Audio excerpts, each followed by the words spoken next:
It is referred to as the architecture of the universe, and even the fingerprint of God. Sacred geometry is found throughout the natural world. Indeed, it is all around us, an aspect of the true matrix, if you have the eye to see it. It is also one of the very few subjects which appeals to both left brain and right brain ways of thinking at the same time. It satisfies the left brain's desire for logical, sequential, and objective data, or to put it simply, looking at the parts.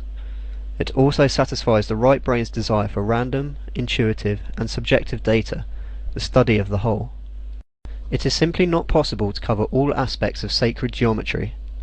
People have spent entire lifetimes contemplating just one aspect of sacred geometry, such as a rabbi studying the Kabbalistic tree of life.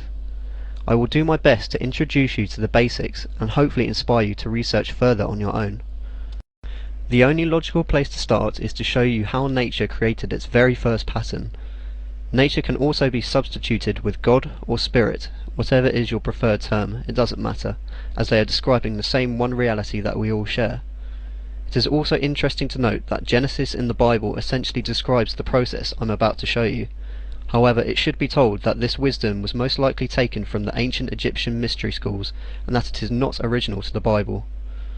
In the beginning there was the void, and within this infinite void is the Spirit of God. This Spirit has not manifested anything yet, so the Eye of Horus I'm using here to represent the Spirit of God is not a reality. In other words, essentially God and the void are one, but obviously I cannot show you God and the void as one, as they cannot be depicted graphically at the same time. That is the nature of emptiness. At this point there are no dimensions or space, and there is no time. There is also only two options available for God: remain in this state of static omnipresence or begin creating. God will begin creation eventually, however, as there is no time, it is irrelevant to ask how long it took to make the decision to begin creating reality. Okay, so now God has decided to begin creation. But before this can happen, God needs to create a canvas on which he is to paint his masterpiece. The first thing that God does is create the 3 dimensions. It does this by projecting a beam of consciousness from a single point in all 6 directions: front, back, left, right, up and down, in equal measure.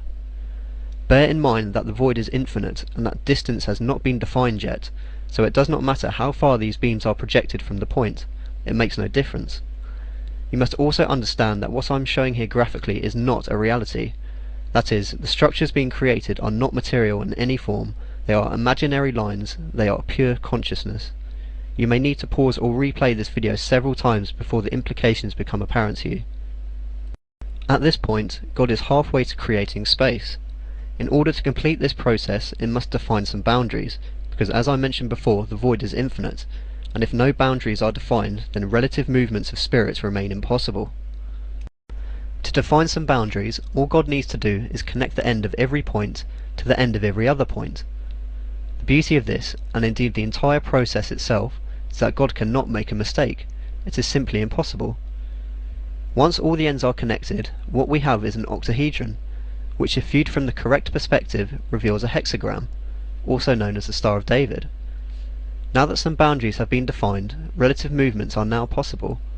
The single point of consciousness can now move away from the defined central location, whereas previously there was nothing to move relative to. In the Bible, Eve was supposedly created from Adam's rib. Obviously this has no relevance to the present world, except maybe with unnatural fetus creation techniques. But when this story is compared with the next step in the process, you can begin to appreciate the idea that maybe the Bible is only an exoteric recreation of an older esoteric wisdom. The octahedron is made up of purely straight lines. In sacred geometry, straight lines are considered to be male, and curved lines female. So at this point, what we have is a purely male shape. This is why the Freemasons consider the male to be the generating principle. The next step involves spinning this octahedron in one full rotation around each of the 3 axes defined previously. Again, no mistake can be made. It does not matter which direction it is spun, or in what order the axes are chosen. The end result will always be that the parameters of a perfect sphere have been traced. Now we have a purely female shape. Eve has now been created from Adam. God has now created a perfect spherical membrane, and once again, it only has two options available.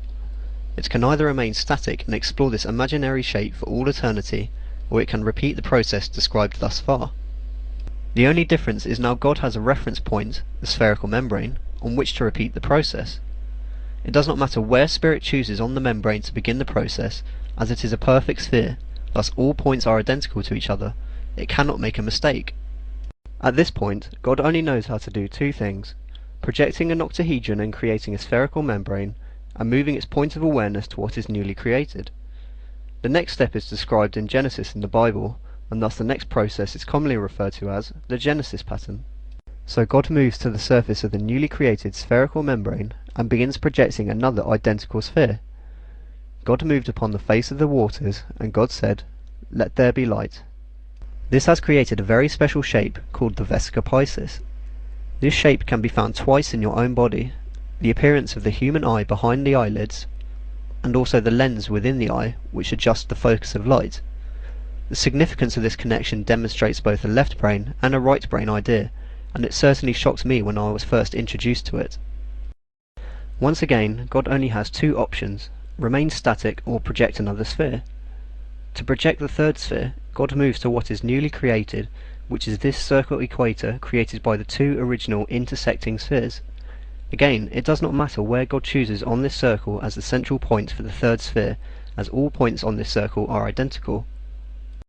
After the third sphere is created, there is only one more rule God follows when creating the rest of the spheres which complete the first stage of this pattern.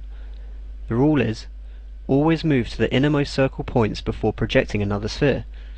This results in the process being perfect and prevents a chaotic mess being created.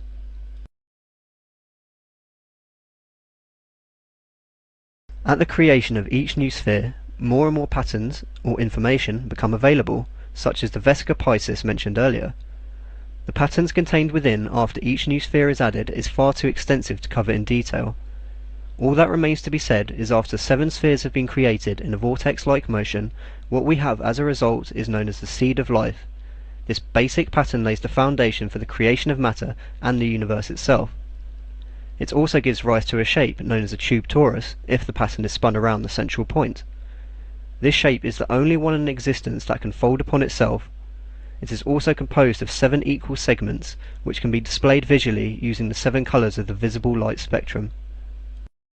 The seed of life is not the complete pattern. There are 2 more steps to take, which each reveal yet another layer and also another new set of patterns and information.